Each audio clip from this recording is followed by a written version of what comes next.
All right. What's up, you guys? Welcome back to the Fourth Quarter Podcast. This is episode 6, and we'll be talking about college football. Yep, we got a lot to talk about. Let me tell you, Man. My man Josh called the upset. Boy, was he wrong.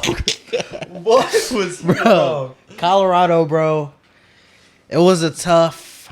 Tough what? Tough everything? It was a tough task, for sure. Tough 4 quarters it was. Yeah, Yeah, it bro. sure was. I mean, 35-0 at half, 42-6 at the end of the game, bruh. But, I mean, the overall thing that I got from that game is that Coach Prime needs to get in those trenches, bruh. Yeah. He needs to get O-linemen, defensive linemen He needs in big order boys. for his team to win. Yeah, he needs big boys. And before we start, I mean, shout out Coach Prime and the coach of Oregon. Yeah. I forgot his name, but Dan Lanning. Yeah. They embraced after the game. It's all professional. I'm not going to lie. Dion even admitted in the press conference, he was like, "Yeah, it was a good old fashioned That was butt whooping." I don't like that comment he said, Oh my God, they're fighting for clicks and they're we're fighting for clicks, wins. We're fighting for wins. See, I don't like that comment because let me tell you why. All right, let me hear it. Oregon overall is a click school. Mm-hmm. You know why people like Oregon? Nike. Mm-hmm. Their 180 uniforms they have. Mm-hmm. They literally have a program just outside of their football program to be able to put them out on social media as clicks. So literally everyone thinks of Oregon because of their uniforms, which is all clicks, bro. That's all for fashion. That's all for social media, bro. Literally, if I'm a D1 prospect and I got Oregon on my list, I got, Washington on my list, Nebraska on my list or something, I'm picking Oregon because of the uniforms. I'm going to be honest, bro. I'm picking Oregon because of the uniforms. My photo shoot went good. Oh my God. Everyone likes how I look in the uniforms. I'm looking good. Yeah. You feel me? Look good, play good. So I believe that was all for clicks. Oh my God. That statement right there was for clicks, okay? See, also, I don't think if they weren't playing Colorado, I don't think they even would have recorded the pregame speech. Exactly. So that just proves that. Nah, we're not gonna go down there, bro. All right, but listen. Aside from that, all right. He just made me so bad with that comment, bro. Like, he knows what he's doing. He knew the cameras were in there. I get he was trying to hype up his team, but he knew the cameras were in there. He knew what he was saying. That was all for entertainment, bro. But I mean, it's cool. That's a whole another thing. I agree with you because I even said it when we were calling the scores. You said you were hoping for the upset. I said that I was hoping it would be a 2-score game. I said 38 Oregon, 28 Colorado. Yeah. Uh-huh.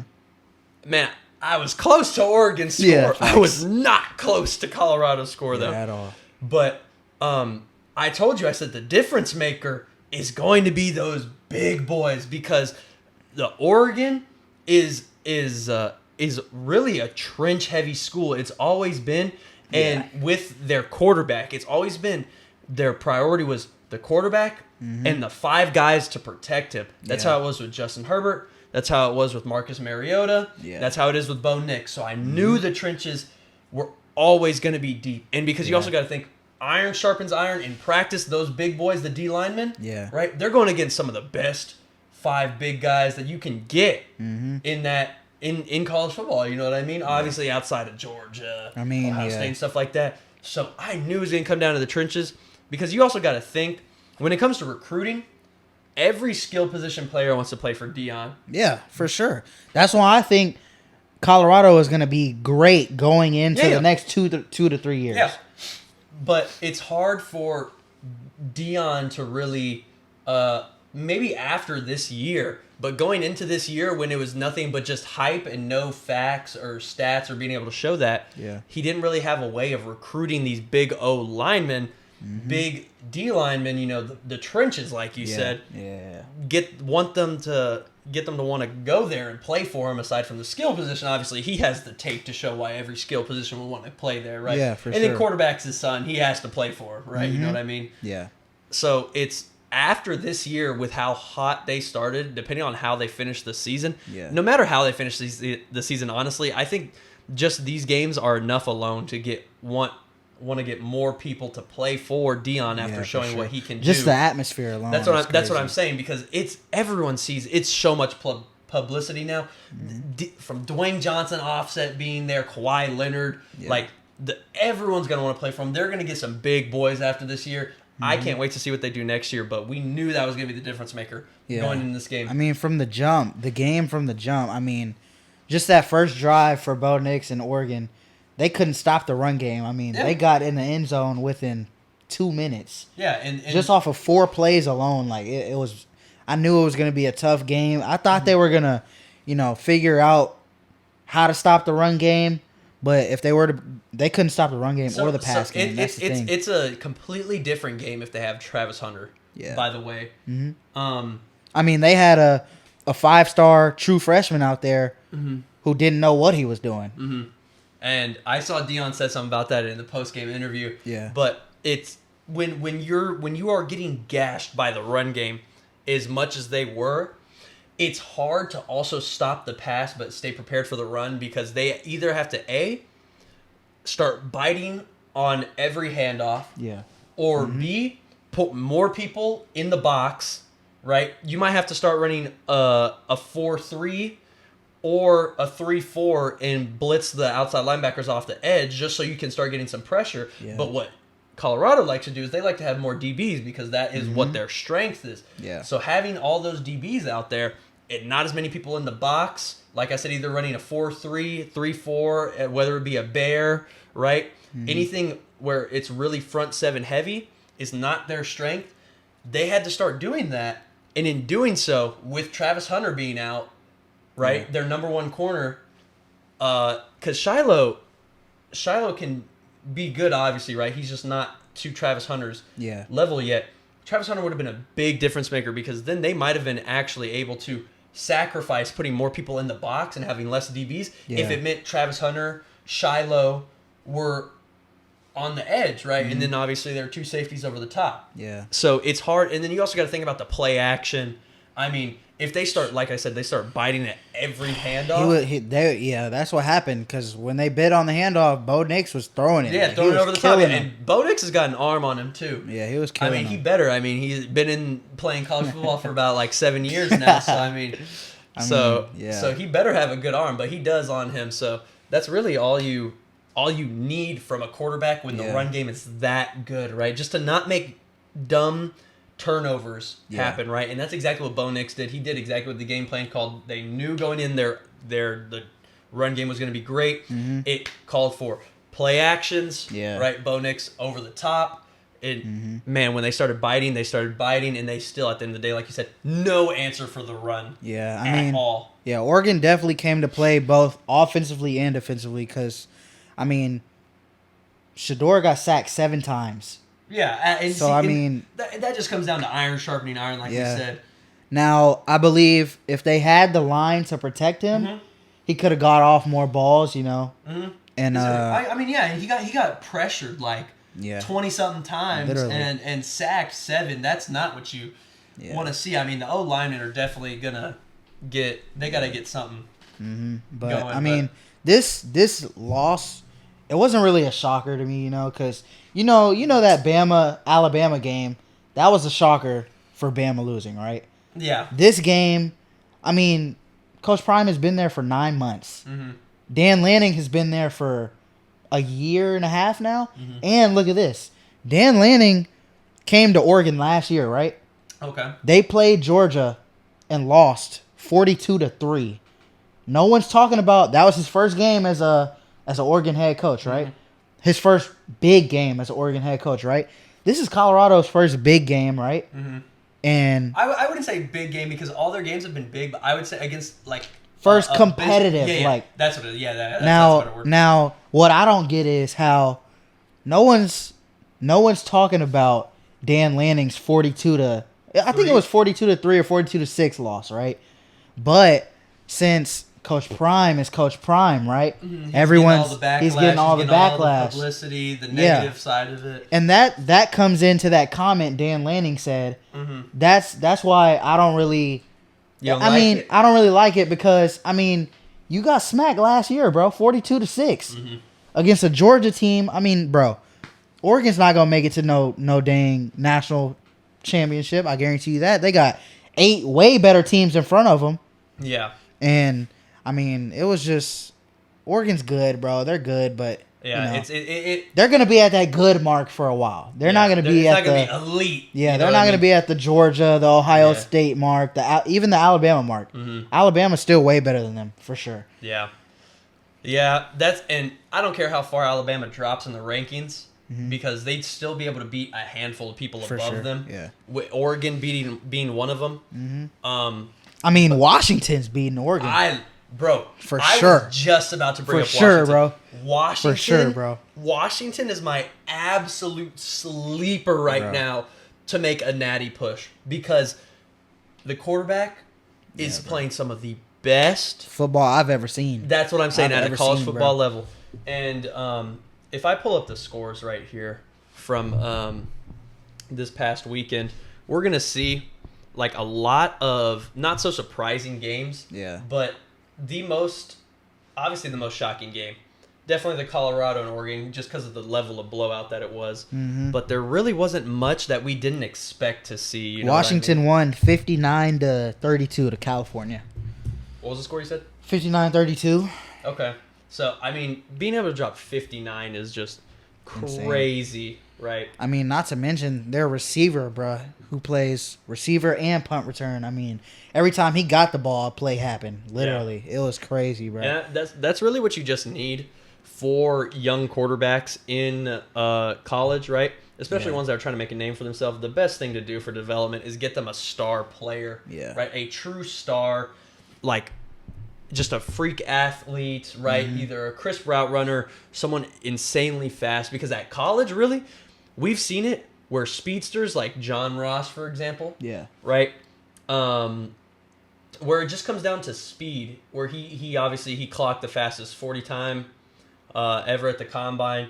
His main thing in college was just speed, and there's no college DB that's being able to stop a 4.2 40. Yeah. Right? I mean, yeah, that's true. So it just came down to speed, and it helped the quarterback out, whether despite John Ross not having nearly as a successful NFL career as he did college, it helped the quarterback development, right? Yeah. You just need a star, and that is what Washington has got on their hands. They've got a really good combo. Yeah, I was talking to my friend T yesterday. You know T. Yeah.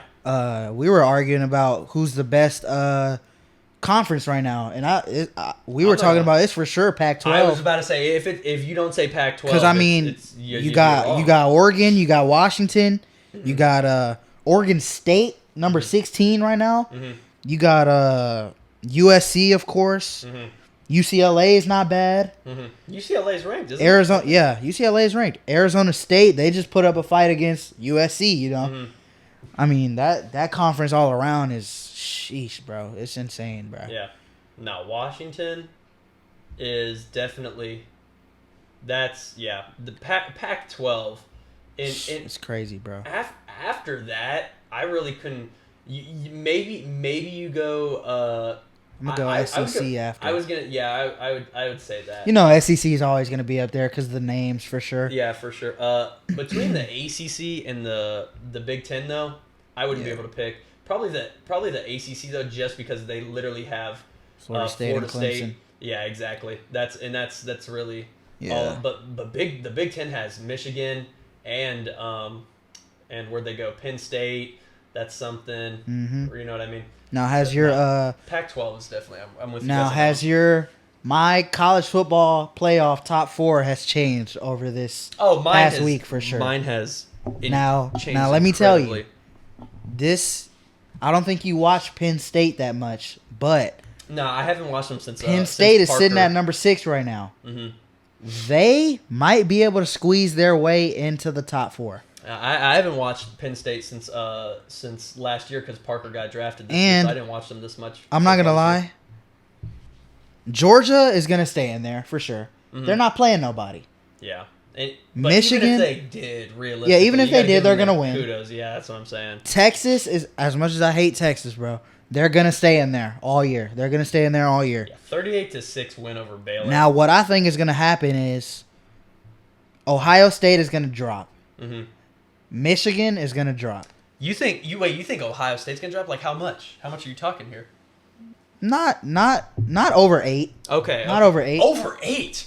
I mean, USC You're is saying, at 8 right now. You're saying they're dropping out of the top 5? I think they're gonna drop out of the top 5 because of how great Washington and Penn State are playing right now. Okay.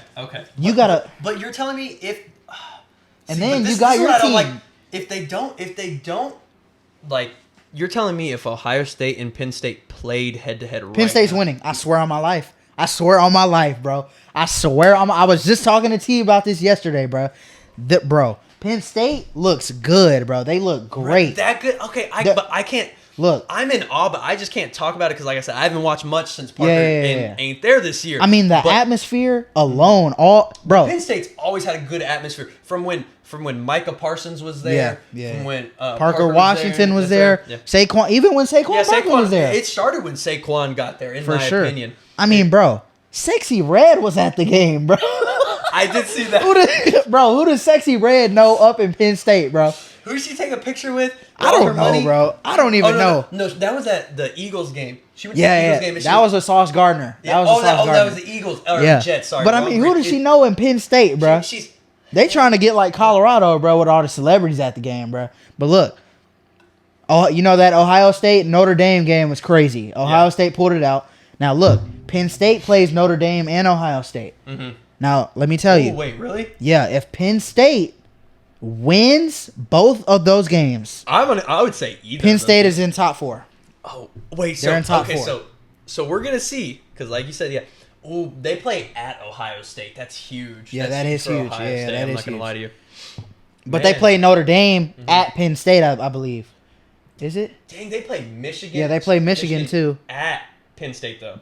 Oh, wait, no, they don't play Notre Dame. Michigan is who I was talking about. Oh, Michigan plays. Yeah, they play Michigan. So, but they play arguably, that's Michigan worse. Too? No, they play at Penn State versus Michigan. Okay. So they play at home, but they play away at Ohio State. That'll be tough for sure. So these 2 games alone, aside from that, the rest of their schedule's pretty easy, right? I mean, I've literally never heard of Rutgers in my life aside from this year. Earlier this year, who'd they play and they got blown out? Yeah, they suck. I forgot. Indiana, Maryland.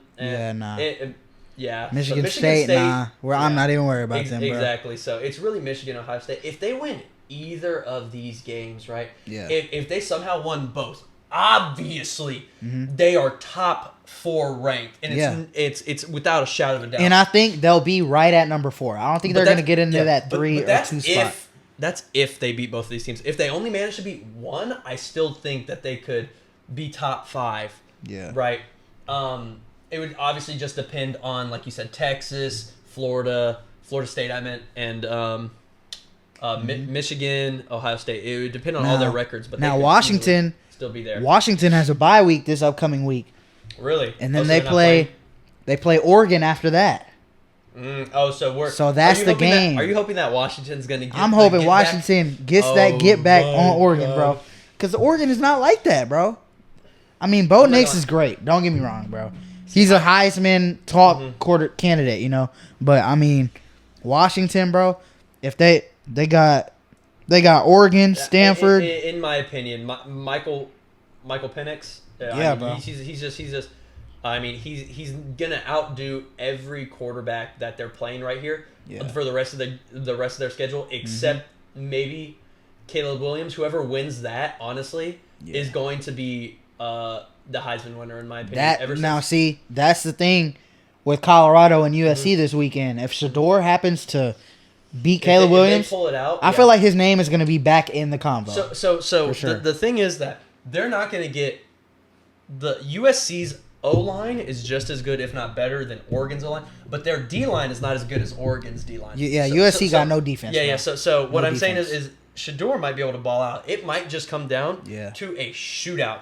And honestly, for the Heisman talk and for the publicity, that'll be good. That'll be good. Yeah, that's what you want. Facts. From these 2 standout quarterbacks. You know what I mean? Mm-hmm. It's gonna be, if it's decided by offense, that's what everyone wants, because it's gonna truly show what everyone's made of. You know what I mean? But yeah, by the end of the year, let's just give an estimate. My top 4 would be Georgia sitting at number 1, UT at number 2. I got I'm gonna go. Dang, it's either I'm gonna go Ohio State number 3. Mm-hmm. Now my 4, it could be 3 teams. Mm-hmm. It could be USC, Penn State, or Washington. That's the 3 teams it could be. So it's just a matter of who wins the bigger games, who does better towards the end of the season. That's my top 4. That's my top 4. I really don't hate it. Yeah, I wish I could just filter to the top 25 right here so I could see what I'm working with here. But my list is not nearly as different than yours. Yeah. So here we go. So at number 1, Georgia is staying at number 1. Yeah. For the rest of the year. Mm-hmm. I mean, if you look at their schedule too, there's literally no one on here aside. Florida could put up a good fight. I would see it out of all these ranked teams because they play. That Tennessee game is going to be tough too. That's what I was going to say. So they play Florida, Missouri, Ole Miss, and Tennessee and then Georgia Tech. Those are their last 5 games. So obviously, aside from the Georgia Tech, those 4 teams is a tough 4-game stretch. For any team, right? Because they're ranked. They're not highly ranked, obviously, but honestly, just playing that 4 top 25 ranked teams in a row is going to take a toll. But in my eyes, Florida or Tennessee are most likely to pull up the upset, especially Tennessee because it's at the end. That Tennessee game's going to be big. Of the 4-game streak, right? It's the 4th game. And it's at Tennessee. They can't sleep on Missouri either. But these other 3 are at home for them. The Tennessee is at Tennessee, and that's huge. You know what I mean? Yeah. So, but aside from that, Georgia's still going to stay number 1. Yeah. I agree with you. I think Michigan's going to drop, but I don't think they're going to drop that much. I mean, because what does their schedule look like? I mean, they don't play no one but they play Penn State and then Ohio State. I'm telling you, Penn State is gonna beat them. That's what I think. So listen, if they lose to Penn State, they're dropping out of the top 4. Obviously, yeah. But regardless, if they beat Ohio State, because Ohio State, in my opinion, is still gonna be ranked top 4 by the end of the season. I don't care what you say. I said they were in there. But I said they were at number 3. Oh, I said really? they were number 3. Okay. I said it was Georgia. Crazy earlier. I said it was Georgia, UT. Top 8. My I said it was Georgia, UT, Ohio State, and then it's a 3-way tie between the number 4 spot. So look, if they lose to Ohio State, that's not that big a deal because they'll be highly ranked, right? So they'll just drop like 1, maybe 2 spots. But that game, depending on it, could be really a game like this game could literally decide who makes the playoffs for them or not. You know what I mean? Depending on if they're tightly ranked, like you said, the 3-way tie. So I would have Georgia. I don't want to put Texas at 2. I know I didn't either, but but they're gonna stay in there, bro. Yeah, that's what I'm saying. Because I mean, Quinn Ewers is playing great. Crazy. I mean, and after they don't play anybody. That Oklahoma game is gonna be the game of the year. That's a rival game every year. Yeah, every game. That's gonna be their biggest game. Last year they hooed on them. I mean, oh dear Lord, have mercy. I mean, that was a blowout game. So if but they're obviously, it looks like they're a lot better than last year. They're gonna wax U of H. Aside from Kansas, who they play this week, and then Oklahoma next week, they don't play anyone after that. TCU's not the same. No, they're not the same TCU. They're not, and Colorado exposed that. I wish I would put Georgia, Texas. I agree with you. This is where I actually switch. Yeah, because I think Florida State's gonna drop. No, I'm gonna put Florida State at 4. I mean, I can't be mad at that. I would put they're having a great season. Ohio State at 3. So it's gonna go Georgia, Texas, Ohio State, and Florida State. I would love to see Washington battle Florida State for it, but based off of Florida State's schedule compared to they might just stay in there. Washington, that's what I'm saying, because Washington plays, obviously, like you just said. Yeah, all the Pac-12 schools. That's what I'm saying. So, and the toughest game that these guys Florida State's got left is definitely Miami, in my opinion. I know Duke is up there, but Miami is a sleeper. Man, they suck, bro. Really? Oh, yeah, they suck. They suck, bro. I don't even care, They bro. beat A&M. Shout out my A&M boys, man. We got the dub this weekend. Gosh, no one cares, bro. We got the dub, bro. So, yeah, that's my top 4. And honestly, it's going to be a great... I really hope Michael Penix... honestly, it's between him and Caleb Williams for who I would want to win the Heisman right now. But Michael Penix is just playing way better than anyone has ever thought coming into this season. You know what I mean? Yeah. So, all right. Well, Hey, that's it for the college. Yeah, that's another episode, man. We're gonna be cranking these out. You know, we appreciate y'all tuning in and watching. Yep. We'll be coming to you guys later with another NFL episode, so stay tuned for that. We'll Appreciate see you guys. y'all watching. Yep, see y'all. absolutely. Peace.